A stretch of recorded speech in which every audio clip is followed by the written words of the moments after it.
Hello everyone, it's Omae and welcome back to the brand new video. Today we're going to take a look at Kizuna level 30 plus, getting at least to level 58 so that you can get top 1000 personal and get your gold damage limit break type tablet for free. So this team is extremely high damage and it works against both bosses, the exact same team, using Luffy, free Elbaf Legend as a captain, and then using that Sai free-to-play Junpei that you get at the start of the game, Yamato, which you also get at the start of the game for free from logging in, and then this Vivian Rebecca can actually be obtained from the current Kizuna in box 6, and you can get her discounted skulls in the Kizuna exchange for 10 insignia each. Very recommended that you buy this legend. She's incredible. Now, if you don't have limit break expansion on Vivian or Rebecca, but still want the team to be no stall, then you can attach the support of a legend, Dex Roger, for 1 turn of cooldown at the start of the quest. On the Sai variant, unfortunately, only strength and int units get cooldown. So our Vivian Rebecca is going to suffer from that. As for the support abilities, they are both required. We used Mr. 3 there to get the damage reduction on the final stage. This is to prevent our Robin and Saul from providing a damage reduction from their special. This will prevent the interrupt from happening. But if you don't have Mr. 3, it's really not that big of a deal. It just means that you don't use Robin and Saul special on the final stage when you're going up against the Dex variant here, where there is the death hit. So that's the basic rundown. You don't need Mr. 3 support. You do need the Frankie though. Very critical unit there. As for the ship, any -2 cooldown ship will work. It doesn't need any special utility or a certain amount of HP. You could also use something like the Bonnie ship or the Ho ship. The anniversary ship though will not work because you would have to stall 2 more turns since it doesn't give the middle row units cooldown at all. As for the Zoro, he's great for his sailor ability, so make sure you limit break him. As for Junpei, you don't need him to be limit break expanded or max potential abilities, just level limit break 5. Luffy doesn't need expansion, Yamato doesn't need expansion, and that's about it. So let's get straight into the team. First up against the Sai variant here, which is very annoying. As I said, we do have no cooldown to our Vivian Rebecca. So we are relying on limit break expansion, but mainly the captain ability of Elbaf Luffy. You can start off Robin and Saul in any form, it really doesn't matter. Luffy's captain ability states that if we have 2 Elbaf tags on the team, so the Robin and Saul and Luffy himself, then whenever a Straw Hat uses their special, you will get 2 turns of cooldown to everyone. So we are going to be abusing this, getting both Zoro and Junpei activated here to give us 4 turns of cooldown to Vivian Rebecca. So we use the special, both of them. They're actually kind of useless on this quest besides for giving this cooldown. Zoro and the Junpei have a bigger purpose on the other variant, but for the sake of simplicity here, we are going to be keeping those Wano orbs for stage 2 since the enemy will try and give us block orbs. We need those for damage, right? So since the Frankie support defense downs the enemy there, the turtles can be killed with the non-Wano orb units very easily. Now on stage 2 here we get block orbs, 7 turns of special bind, so we can use the swap effect of Vivian Rebecca to release themselves from special bind, and then the special will give us everyone else reduced special bind, but most importantly a 3-turn attack and orb boost. This is so critical for both variants because on this variant here the enemy has an intimidation on the final stage. Your attack and orb boosts will be reduced by 3 turns, so there are so few units in the game, basically none, that provide a 4-turn attack and orb boost. The best way to get around the intimidation is to activate your attack and orb boost on the previous stage and carry it over. Vivian Rebecca allows us to do this. If you don't have them super evolved and level limit break 5, they will only have a 2-turn attack and orb boost. So the way the team works, you really want Vivian Rebecca to be maxed. However, it will still be fully functional so long as you have your Vivian Rebecca super evolved. You will lose out on a lot of damage, but the team will still work gimmick wise so long as you have them super evolved. You do not need the level limit break 5. From this point onwards, we can just use Albaf Luffy to kill in one tap, and we will recover 23,000 HP, which is quite critical. It means we get above 60% HP, and Maria will not give us a pain debuff.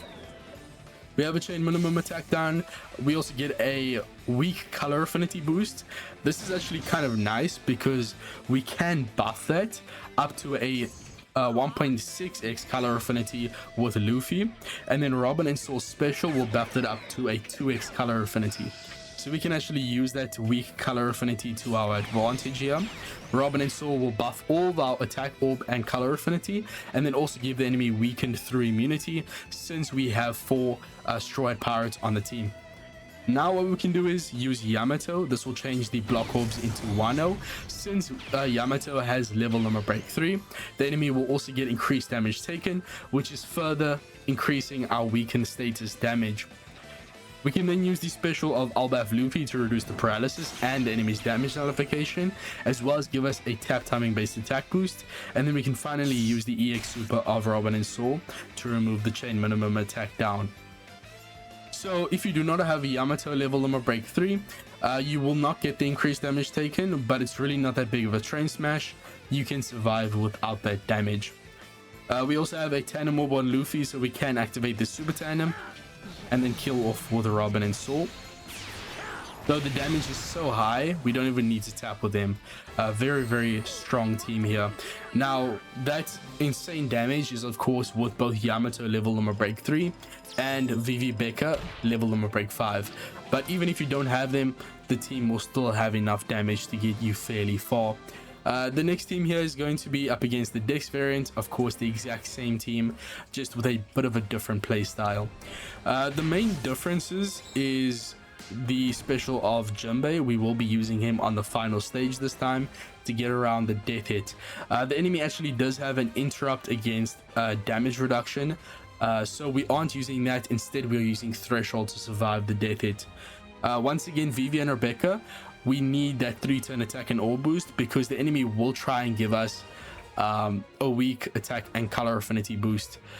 I'm actually getting these confused. The one we just fought now against Sai, that's the one that had the weak attack boost. This one is the one that has intimidation. But the nice thing about Vivi and Rebecca is that no matter what variant you're going up against, bringing in an attack and orb boost from stage 2 is the most effective way to get around both debuffs. So this one here, once again, no stall. Luckily, Vivi and Rebecca gets all of their cooldown right at the start.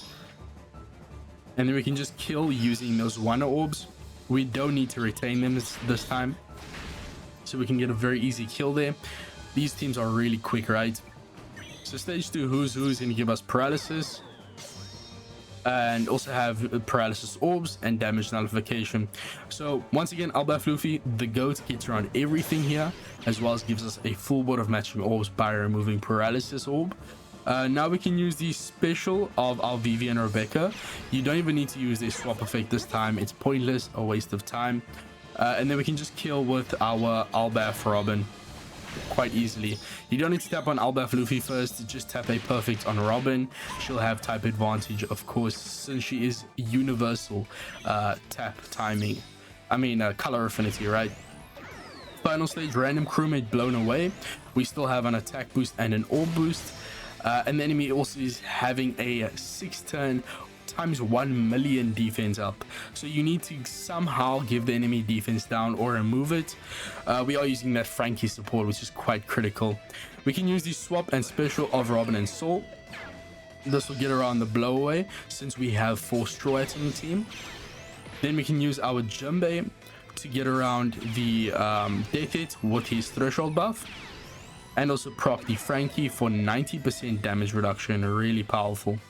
And then we can use our Yamato for a full board of Wano orbs, a chain additive buff, and also enemy increased damage taken alongside the weakened status from Robin and Soul.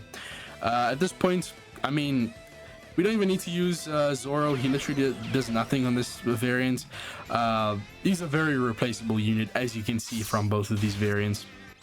Jinbei definitely is as well, but he's the most accessible option I could find for you guys. And then, yeah, very easy kill, about 5 billion there with Robin and Soul. And remember, you do have the tap timing based attack boost on the other variant, so after hitting 4 perfects you'll get even more damage there. So thank you guys for watching. Hopefully you guys can see this team in time and get your clears in, especially if you haven't found the time to make your teams yet. Top 1000 personal, I think I should have made it from this run. Top 7% alliance, yeah, top 1000 personal. So you need to get about 61 runs in by the end, I believe, and then you'll get that top 1000 personal. One extra tip I have is that in Kizuna Clash, when it comes to the alliance ranking, it's way more determined by how high of a level you get to than everyone getting to level 30. Like if everyone uses their natural stamina and does 30 runs, that alliance will still get a lower rank than Alliance B, which has no one doing runs but one person gets to level 90. That alliance will still have a higher rank because the increase in Kizuna points from the level increase is exponential. It's a massive increase. So if you've seen people talking about I'm somehow a high alliance rank even though none of my teammates are playing, it's because one person got to a very high level. So there is benefit besides getting the gold tablet of getting to a high level and using these Kizuna potions. You can get an insane alliance rank and get way more rainbow gems. So I'll see you guys in the next one. Peace, and I'm out.